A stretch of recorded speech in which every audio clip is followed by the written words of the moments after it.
GGR questions that came in at the end of last week. We're in Cape Town now, and Cape Town's pretty cool, I've got to say. Beautiful sunny day today, no wind. The Cape Doctor has disappeared. That's the big breeze that goes right around by the Royal Cape Yacht Club. We sat there listening to it and watching it a couple of days ago. It was blowing 35 knots and more, and quite strange, quite fun. Anyway, and the club here has been fantastic. We've got the Zodiac to go meet everyone when they start arriving very soon, and we've got various meetings happening, lots going on. Anyway, and so there was a delay here to the question, sorry about that. And most of them are all still relevant. The big question that is on everyone's lips is what's going on with the barnacles, and it's a real problem. And strangely, and this is my personal opinion now, this gets very interesting because I'm also the organiser and I have an official line and I have a personal line. One of the things that gets tricky is we don't advise entrants on some of the things they do, and even though we know and have opinions on what they should do, we leave it to them because some will prepare better than others. And as an example, in the last edition of the GGR, 3 boats fitted both at wind vanes, and I follow wind vanes, know a little bit about what they're about, and basically the first problem in that instance was the wind vanes weren't sized to the boats. That was the problem. That's the first problem. They were designed for smaller, lighter boats. They weren't designed for 36-foot, 10-ton boats, and that was an overload. And I knew that. I only pleaded with one of the entrants who was very close to not to do it before he bought one because I didn't think it was right. He'd previously had one on a much smaller boat, like half the weight. Was very happy with it. I said, look, please don't do it, because we'd been talking for many years. He did do it, and he didn't finish the race. And so when I see other things happening on the boat, sometimes I'll say little things, but generally we don't get too involved because that's what goes on. It's hard to describe. We obviously give a lot of wealth of experience, but in the issue of anti-fouling, we didn't go there. People ask us questions, we give them answers, but we don't give recommendations. And again, you got to look at what happened in 2018, and you say to yourself, well, who survived and succeeded in terms of anti-fouling? And it was very obvious. It was spoken about a lot, and that was Jean-Luc Vanony. He was very particular. He's done a lot of solo circumnavigation before. He knows that paint's pretty important, and so he adopted a very simple process to do that, which was widely reported at the end of the race. The brand was clear to everyone, and the key to the preparation was to have a very high quality paint, and there's plenty of high quality paints out there, but it wasn't only the paint, it was the process, and the process was very simple. It was to put 3 coats of hard racing anti-fouling, right? And that means when you put it on, it gets very hard, and so when you wipe off stuff on it, you don't lose the paint. The other version of anti-fouling is called an ablative paint, right? And so the abrasion of the water moving past the paint will actually slowly take the surface off the paint. It actually just disappears and dissolves into the water, okay? So any bugs and any slime and any bits and pieces that get on it, first of all, it's really hard to stick to the ablative paint, and secondly, it sort of dissolves a little bit and takes so anything that tries to catch onto the surface, it can't, because the surface comes away and it comes off, all right? So they're the 2 differences in concepts for anti-fouling. It's a hard racing or an ablative paint. The hard racing, you can even polish it, get it super slippery, and it's really cool. And Jean-Luc's theory was really smart. The idea was that he figured the ablative paint would actually, any of the barnacles or any of the pickup of weed or whatever growth you've got, it would get washed away as it's going down the Atlantic, and it's about 7,000 miles. And so that paint after 7,000 miles would be pretty much all gone. After the second coat, it's all gone. And when that happens, he would have then thought, this is exactly what happened, that when he got into the Southern Ocean, there's a lot less barnacles in the Southern Ocean because the water's so much colder that it's not a big issue as it is in the warm waters of the Atlantic coming down. So by the time the 2 layers of ablative paint are gone, he's left with 3 layers of hard anti-fouling. Then he sails through the Southern Ocean. There's not much coming on board at that stage. And then by the time he comes back up the Atlantic, the zone where there is really intense barnacle activity, just north of the equator, he would have got through that, and anything that hooked on at that stage, it's only been growing for weeks by the time he gets back to La Sable at the finish.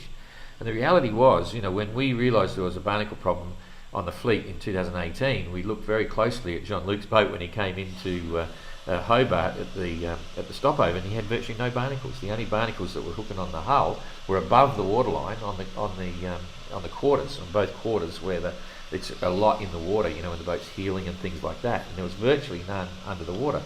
When he finished the race and pulled out in the Sable alone, there was a few groups of barnacles. That was it, but it was basically nothing. Now, what's that tell you? If you're planning and preparing for the 2022 race, why wouldn't you just copy it? The brand name was there. It's publicised everywhere. The two types of anti-fouling were there. You could see the concept. It was really easy. And to the best of my knowledge, virtually none. There may have been one, but virtually none took on the same process. And what we're seeing now is an absolute repeat of what happened in 2018. That's really sad. You know, I look at that and think crazy. And it's similar with some equipment. You know, I won't go into it, but even, you know, you got to look at what went before and what worked and what didn't work.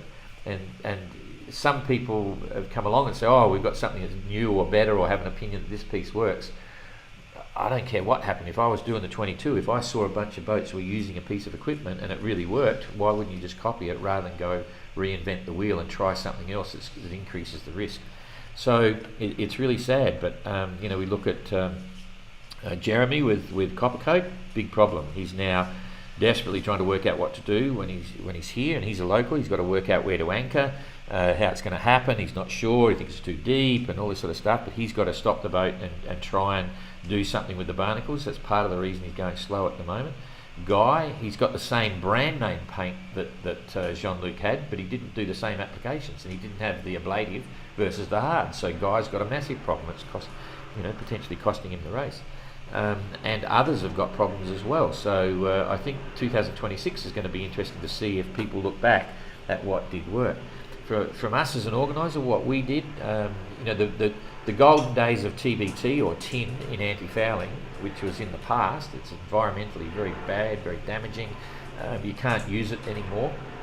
And that would have stopped a lot of it in years gone by. But now you have to use different types of compounds in the paints, and it's not as effective, obviously. Also, I think it's pretty clear that the warmer water in the Atlantic can change the biometrics of so many different things, or the biodata and how things grow and spread and so on in the ocean. And it seems to be there may be a lot more activity in the band below the Canaries and above the equator in the North Atlantic, where it's intensely active. And whether those are bands as well, we have a group of them here and another group there, and if you sail in between them, you might not get as many attacking the boat as what others had. That could be part of it as well. But for sure, it's a new reality that people are going to have to deal with, and I'm sure even other sort of circumnavigators in similar sized boats going not so fast are going to be challenged. There's even goose barnacles getting on the towing line of the Walker trailing logs, for instance. So, and speed is an issue, but it doesn't matter how fast your boat is, you'll still get barnacles on it, within reason. I mean, if you're planing, you won't, but slightly bigger boats may still have an issue as well.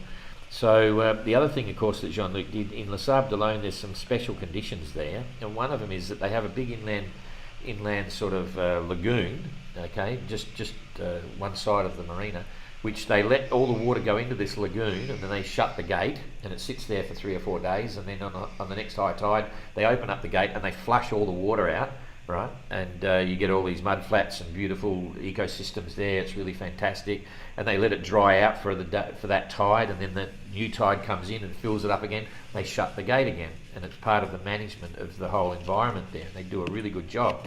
But when they open the gate, you get a lot of sediment that comes out into the area of the marina, and Jean-Luc was aware of that, so he put his whole boat in a bag, okay, which is what you used to do back in the 70s and maybe 80s as well when you're racing. Jeepers, it's a satellite call. Just tell them to ring hotline 2. Number 2? Hotline 2, yeah. So he put it in a bag, which we used to do back in the racing days. He used to put chlorine in the water, and it stops the bugs growing and stuff.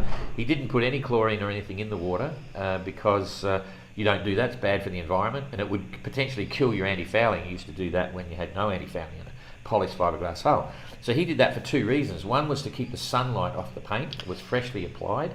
Keep the sunlight off the paint, which helps to keep it happening well. and then also to stop any sediment forming on the edges to give it the best chance to get out into the Atlantic in a clean state. And no one else did that. It wasn't banned. Anyone could do it. So it'll be interesting to see what happens in 2026. Anyway, I've spent way too long on that subject. There was a fantastic article that was done with Barry Pickpill, our communications guy, back in 2018, and Yachting World, which we publicised extensively on Facebook. You can see links to it there. It tells you a lot about what happened in 2018. It mentions the brand names of the paint that Jean-Luc had, and if you're into it, just make sure you read that article, because it was a comprehensive breakdown of what happened at that time. So okay, now that's enough on that. Let's get into the questions. So we've got French one here, and it says, I'm just translating, it says, don't talk so fast. A little like we talk on the VHF communications. We can follow and understand. Thank you. Sorry, Jean-Pierre. I was obviously talking a bit fast then, trying to get things across as quick as I possibly could. Eric Spielman, I'm completely surprised about the decision of Guy to head so far south to Punta Leste. It must have been a very tough decision for him, completely off track and so on. Wouldn't Cape Town be better? Basically, reading between the lines, I think you see a situation where Guy has completely assessed the situation. I'm not sure he's going to continue. He has a lot of friends in Punta Leste in Uruguay who will be able to help him and support him. Let's wait and see what happens when he gets there. Maybe he'll get it together. He will absolutely be in Chichester class. But I think if he really wanted to carry on, he would have struggled to get to Cape Town and try and work out something there. But who knows? I don't know exactly what he's thinking, but it may be in his own mind he's thinking, and he'll be reflecting now, can he really, and does he really want to continue now that he's not really racing anymore, too far behind the game because of the barnacles? Mike Phillips, as I recall, in 2018 at some stopovers they did not allow cleaning barnacles inside territorial waters. I think it was Hobart. Can you comment? Absolutely. In fact, I spent a lot of time, 20 odd seasons in Antarctica, and visited the sub-Antarctic islands of New Zealand and so on for probably 50 times. There's extremely strong quarantine issues for marine growth. You don't want to transfer marine growth into different regions. And Hobart is an island within Australia, which is one of the world's biggest islands, and we're really protective of foreign introduced species coming into the waters. Now, I should have known that, and in my passion for the GGR, I completely forgot it. And when the first couple of entrants came through, they started cleaning the bottom of their boat, which is extremely banned and illegal because you don't know what that growth is and where it's come from. As it turns out, they analysed the barnacles and it wasn't as bad as what they expected. They were a common variety of barnacles that's already known to be in Australia, but nonetheless, it's completely banned. So we quickly stopped everyone, under threat, quite rightly. The authorities got onto us and said, you can't do that, because the Australian authorities have been really good supporting the GGR and letting us bring the boats in even though they're not entering, all these things. And so now in the notice of race, anyone that touches the hull underwater on a GGR boat when they're in Australian waters is a €5,000 fine from GGR. Okay, we fine the entrance €5,000 and possibly a time penalty as well because it's illegal. You can't do it. The entrants can get in the water and look at the hull, and they can clean the top sides, but they cannot just polish it or do whatever. They can't touch any of the growth. So that's a reality of Australia and quarantine and doing the right thing. So they won't be able to clear barnacles in Australia. They need to do it before they get there. Everywhere else it's not a problem. Got a question. As the skippers are facing challenges on weather information, how far it will be possible in risky southern ocean? Hope all sailors will pass through safely. Doing a great job, Burrow. So weather information is part of the challenge of the GGR. We make it very clear. You get no special exemptions on anything. You can use your HF radio, you can use your barometer, barograph. We're allowing a weather fax if someone wants to fit a weather fax. But you don't have to get all the latest weather to be safe in the Southern Ocean. You need to be safe in the Southern Ocean anyway. You can work out what's going on. These boats aren't fast enough to move away from the weather. So as an individual sailing in the Southern Ocean in these types of boats, people do it, have done it a lot in the past, and they're doing it now in the GGR again. That's part of the challenge.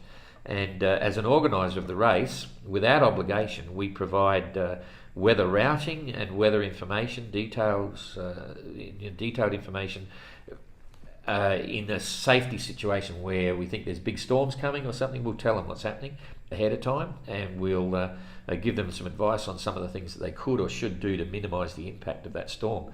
But that's not obligation, no obligation on us to do it mandatorily, sort of thing. And it's not, the entrant isn't obliged to carry through with the advice and opinions we give them. It's up to them to make their own decisions. And that's the challenge of the GGR.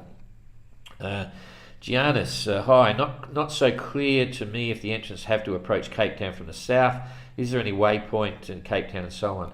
When I'm talking about boats approaching Cape Town from the southwest, if you look at any ocean passage of the world, any pilot books, any sailing manual that's saying, you know, if you're heading towards Cape Town from the Atlantic, from the other side, this is what you're supposed to do. It's all there. They all say, watch out for the southeasterly. You know, you get caught with that, you'll never get to Cape Town. You'll get blown north, and you'll be really struggling. So the safest standard procedure for an approach is to approach from the southwest, but it's not mandatory. Anyway, you know, it's up to them how they want to do it. And as it turns out, Simon's cool. He's going straight in from the east, so raising a few eyebrows, and he's done really well. Sunny asks, is there a preferred latitude that skippers take in the Southern Ocean? Well, yes and no. I mean, if you want to go the shortest distance, you go down to 60 degrees south. It's a lot less than the Great Circle route, but we don't allow it. You've got to stay above a mandatory ice, we call it a ice limit zone or whatever, but the idea of that is mainly to keep boats high enough so that if they ever needed assistance, the rescue coordination centres in Africa or Australia or New Zealand don't have to dip down south, far south. So that's part of the reason as well, because we talk to those organisations and they give us their opinions and suggestions and strong advice, and we agree with it. So, you know, and you'll see we're just putting those zones onto the tracker. You'll see them pop up as a big orange area, and boats aren't to go south of those lines. So, but also in the history of things, the roaring 40s is where the westerlies are. So they'll come down to the 40 degree latitudes, right? That's 40 degrees south of the equator, and sail along that area. And generally, you get westerly winds, and that's pretty much what's happening now. So the roaring 40s is the place to be. John Edward, hope another question is okay. I'm very curious about those weather buoys. How many are there, and who owns them, and are they in all our oceans? Okay, so these computer modelling weather information is all generated by weather stations giving the real-time barometric pressure, the cloud covers. This is on land. You know, all the little country towns will send back information and tell you the wind direction, wind strength, the barometric pressure, cloud cover, temperature, you know, when there's rainfall, and they do that every 6 hours. We've done that as a ship at sea. We've been an official reporting station, so every 6 hours you have to report this in a special code. And they come from all over the world. They go into a central data bank, and that's the information that forms the models to come up with these computer projections of what's happening with the weather. Now in the ocean, there's no little country town. So what they have is these floating buoys that do all sorts of things. You get sea surface temperature, you get salinity, you get daylight or nighttime. You know, they measure some of the sophisticated ones will have light sensors to tell if it's cloudy or sunny. You'll get certainly the barometric pressure. Some of them measure wave height as well, and all this sort of stuff. And they're drifting, okay? And they're put out there by volunteers. Usually, I've probably, in my time so far, I think I've probably launched about 20 of these, 20, 30 of these buoys on the various ships that we had. We'd be asked to drop them going down to Antarctica, and you'll see guys in other yacht races, you know, bigger boats, they'll launch these buoys. And, you know, the World Meteorology Organization works out where they need to be, and then other groups put them in, and each country has a responsibility to try and help that collection of data, and then the computer models take it from there. How many's out there? I have no idea, but you know, commercial ships drop them for the weather organisations and volunteers and yachties and stuff as well. So, but I've launched a lot of them. It's quite fun. Okay, are ferrocement yachts eligible for GGR? No, they're not. You've got to be a fiberglass production boat or a Haley replica that could be fiberglass, timber, steel, aluminium, whatever. But we only allow replicas of Suhaili to be different material. John Stewart, hi Don. Now the skippers are so far offshore, away from the majority of shipping. I assume they are sleeping for longer periods rather than catnapping. Do you think they reduce sail overnight, or are they still going as fast as possible? Surely there's a trade-off for a comfortable sleep and not having to run around the deck to reef in the middle of the night. What would you do? Well, okay, it depends on the sailor. One of the things I'm extremely sceptical about is when you read reports of sailors saying, I only sleep for 10 minutes at a time, 10 minutes here, 10 minutes there. Certainly you can catnap, but no one goes around the world sleeping at 10 minutes at a time, no matter what anyone tells me. It's not physically possible. You've got to get some sleep, and certain situations give you a better opportunity than others. It's quite normal for people to get 20-minute catnaps for a number of hours, 20 minutes here, they're up for an hour, another 20 minutes up for an hour, but you can't do that forever, okay? There are times when you have to get a good solid sleep, and you pick the least risk times for that, everyone manages it differently. I don't, some people go into sleep therapy and check all these, all the biometrics again on what's right for them, and that's very good for them because they're extremely competitive, top flight, international, elite sailers, but for most of the GGR guys it's pretty basic. When you get tired you've got to have a sleep. When you've got to stay up, you've got to stay up. And high risk times, there's shipping there, so you sleep less. In my circumnavigation, the least sleep I got was in the doldrums and so on. So frustrating trying to get breeze. The boat won't steer under wind vanes or pilots even, because there's no wind. You've got to be up, and it's terrible. In the Southern Ocean you get a lot of sleep because there's a lot less shipping. You set the boat up to go, and in the Southern Ocean there's a set formula. You have big cloudy areas, and underneath those clouds the wind will increase by 10-15 knots, okay? And then in between the cloud areas, these big squalls, the wind is a lot less. So what I did during the day, I would set my boat up in the Southern Ocean to be absolutely perfect in between the clouds, because when the wind increased under the clouds, these big squalls, the boat would rocket along, but I'd be able to manage it. If I thought I had to put a reef in, I'd put a reef in, do whatever. In the Southern Ocean, the days are a lot longer because you're so far south. The nights only may last for 4 or 5 hours. And so what I would do then is, before I went down at the night time, I would put a reef in and set the boat up to be comfortable underneath the squalls, the clouds. You couldn't see them coming, and it meant you went a little bit slower between those squalls, but you didn't have to come up and reef all the time. Right, so I literally would do that, and I would never sleep for longer than 2 hours. I had a clock timer, so every 2 hours, get up, stick my head in the bubble, look around, check everything's right, have a drink, write up the log, and then say, yep, it's cool, go back down again during the night. And then the times, as soon as it's first light, you get up, go out in the cockpit, and you have a really good check of everything, make sure everything looks right. Sometimes I use the binoculars to check something if I didn't want to go forward or up the mast. And once you've got that settled, have another drink, something to eat, write the log. And my biggest sleep would always be in the morning when it's daylight, after dawn, because you're really relaxing. Yeah, it's done. And I've now set the boat up to race fast, so when there's a cloud come over, I probably have to wake up and go and do something, but I did get more sleep at night time. So everyone sails differently though, but I'm quite certain that Damien's not sleeping as much as the others at certain times, but you still got to sleep, and it's 6, 7, 8 months around the world is quite something. I realise I'm talking too fast again, sorry about that. Edward, what are the French standards for anti-fouling paint? What type is allowed and what types are prohibited, and why? Okay, the bad anti-fouling, the one with tin, TBT, in the past, completely upset there were so many boats with this paint on that it affected the environment and stopped normal marine growth happening. So normal growth underwater, the sort of kelp and the normal shell life, the little shells and barnacles, which are really an animal that belong in the ocean. They're not a pest, they're a beautiful thing. Some people eat them, things like that. All this anti-fouling paint that's meant to kill them on the hull was killing the normal environment. So it was very quickly discovered that it was having a major impact, so that was all banned, bang. It's all gone now. And so it's using a different system. It can't use tin, and it can't use I don't know the chemicals involved, but there's a couple of things here as well. And the reason that's now controlled by the International Maritime Organization, IMO, and the environmental departments of every government. And they're all the same. If you get caught using it in virtually every country that's signed on, it's illegal. You'll get fined, a big fine, so you can't use it. But here's the interesting one. In America, for instance, you can still buy TBT paint because some of the islands in the Caribbean didn't sign on to that international charter, right? So you can use that paint in the Caribbean islands. But surprise, surprise, a particular brand name of paint, you can still buy it in Florida, okay? In America, you can still buy TBT paint in America because it's only for use in the Caribbean. But does it actually still only get used in the Caribbean? Another thing is that international shipping, the big ships like super tankers, have to have good anti-fouling because they don't get slipped every 6 months. They only get slipped every 3 years or 4 years. Some of them don't get slipped for 5 years.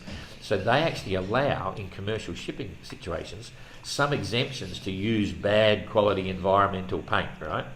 And so what we do as an organiser, because we know it's still there, and because everything's getting a little bit more competitive on the GGR, we were concerned about people using TBT paint in the GGR. I'm certain no one has done that, but we've taken samples of every entrance anti-fouling. I've got them in the office, all ready to analyse. So at any time, we've got a lab that we've got ready to go, and we could do them. What we decided to do, the samples can stay secure and sound. If we think that there's some strange things going on with someone's paint, we have the sample ready to analyse, like drug testing in sport, okay? So we did all that, and they're all in the office. So, but we're quite confident that no one has TBT paint, but if you really want to get it, you can still get it, okay? And that's the bad news for the environment. Anyway, moving right along. Okay, French one, translation, boom, from Jackie. Sorry about talking so fast at the end. When you track the race on the YB tracking site, since this morning, it's possible to see the weather data. Oh, there was a problem, yeah. On the YB tracker, which is owned the proprietary information and system for YB, it's not us, we don't have anything to do with that. They did have an issue with the predict wind. They don't use the windy weather information on the tracker for the mobile units on the app. They use a predict wind. If you really want to get the works, go to your PC and follow same maps that I give on the update every day. But anyway, they are resolving it, and I think it's already fixed because these questions are a bit old now, for a week, not quite a week. Okay, Everett Jean, how many stations for RDF are left these days? That's a radio direction finder. Is it still a reliable navigation device, or only for homing in on some local radio broadcasters on islands? Okay, there's not a lot of maritime radio beacons, but there are still some. There's certainly quite a lot of aviation beacons, RDF beacons around the world, and you can still use a radio direction finder to hone in on a normal domestic radio station listening to music. If you know where their transmission aerial is, and some of the charts still list that, or if it's a city and you only want a generalised bearing over the last 500, 600 miles or something, and you can tune into their signal at night time, you can get a general direction. So, oh, Sydney's over that way, and that could be enough to get you home. So it's not what I'd call a reliable navigation aid, but for the GGR that's under restrictions for what you can and cannot use, it was actually, to the best of my knowledge, it was used in anger twice in the 2018 GGR. And what it could do for an entrant is stop them going into Chichester class. So we allow it, and it's mandatory to have. It's a very interesting device to use. It's part of the story of the GGR. But I wouldn't rush out and go and buy a radio direction finder just to do it these days. But if you want to have some fun, it's a bit like a sextant, celestial navigation. It's cool. You can buy plenty of, there's a lot that come up on eBay for sale. You could buy one and have a bit of fun with it and play around with it. There's tricks to using it. You can still get all the data on how you get refraction of the signal as it crosses the coast and how you use it. It's just like taking a hand-bearing compass bearing on a lighthouse or something. Okay, Franz Lutz. Hello Don, regarding the barnacles, do you think that the heat wave in France and Spain shortly after the start could have been a contributing factor for the high incidence of barnacles? I think just generally it's quite possible, and I'm not an expert at this, that the activity of the formation of all the little tiny barnacles in certain areas of the ocean is increasing. Who knows? There's whole issues with that, the temperature of the water changing, and so species that were never found so far north are being found further north, and the ones that always used to be up to the north are coming south, and there's a big mix-up. I'm not an expert on that, but what I would suggest is Google it, and you'll probably find some interesting arguments and debates and information there. Andy, how concerned are you that Weatherfax doesn't seem to be relaying information to the sailors?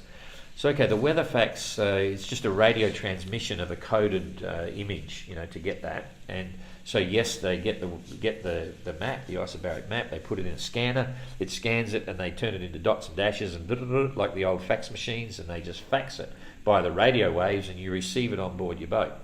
So there's two general reasons why the boats may not be receiving it. One is that the station that's supposed to be transmitting it isn't transmitting it anymore. Okay, that's one reason. And secondly, the installation of the weather fax on board may not be as efficient as it could be. Maybe the terminals aren't quite right. It might not be earthed. They might not be using an amplified antenna. Maybe something wrong with the unit, whatever. So there's lots of different issues there. We now know that Brazil, Rio wasn't transmitting, and we now know that Cape Town's not transmitting. Australia is transmitting, some parts of Europe are transmitting, some parts in America are transmitting, and so it's still cool to have, and you can still buy, and a lot of people are using, fishermen and so on, black box weather faxes, where you buy a black box, put it into your radio or plug it direct into your computer, and so it's not a thermal paper printout, but you still get the weather maps on your computer, and it's not by satellite, so it's cheap, and people still use it. So I'm not worried. It's an aid. It's not the be all and end all. It's not mandatory to have a weather fax on board. Some are very expensive. You buy a new one and you can pay, €6,000 or something,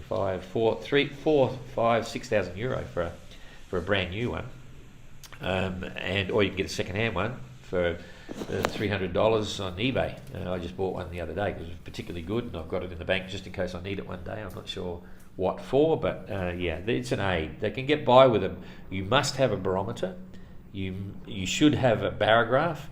You should have plenty of knowledge on how weather systems work, and if you've got that and you understand it, you should be as safe as anyone can be in the Southern Ocean, right? So it's all useful information to have a weather fax and other ways of getting weather, but you need to be able to understand it and interpolate it and get by without it if that's the case. Robert Miller, barnacles are clearly a significant issue. Was it true some boats affected more than others in 2018? Yes, they were. Wondering if an explanation for that is difference could be determined. Not really, but different paints do different things and different skippers had different approaches. It might be helpful if each skipper give a detailed report on what was done and so on. I'm sure that someone will do that, but it's already been done. Just read the Yachting World article that was very good, highly publicised on the subject on Facebook here, and it'll be exactly the same this edition as it was in 2018. Exactly the same. So no one really learnt anything except for the fact that Jean-Luc did really well. And I'm not saying, I should also say, conditions could have changed. Like Jean-Luc got it right last time. You could have had a Russell 36, exactly the same process, exactly the same bits, and it could be different this year. So I'm not trying to suggest that's the only answer. And the other thing I should say, seeing I'm not doing the 2026 GGR now, is that one of the things I did contemplate, and one of the things that looks very interesting, is you can now get some interesting silicon-based film, right, that you can apply to your hull, and it's pretty groundbreaking, but they're already using it on high-speed craft. And the idea is you've got to clean the hull perfectly, back to basic shiny fiberglass, and then you apply this silicon film, and it's permanent. It won't cut, well, not permanent, but it's laminated on. It's so slippery that it's fast. And secondly, nothing will stick to it, nothing at all. And there's nothing that comes off that silicon film into the water, so it's environmentally squeaky clean. And I'm pretty confident no barnacles will get onto it. I looked at them as a potential partner for this edition of the GGR. I had a couple of inquiries, but in the end,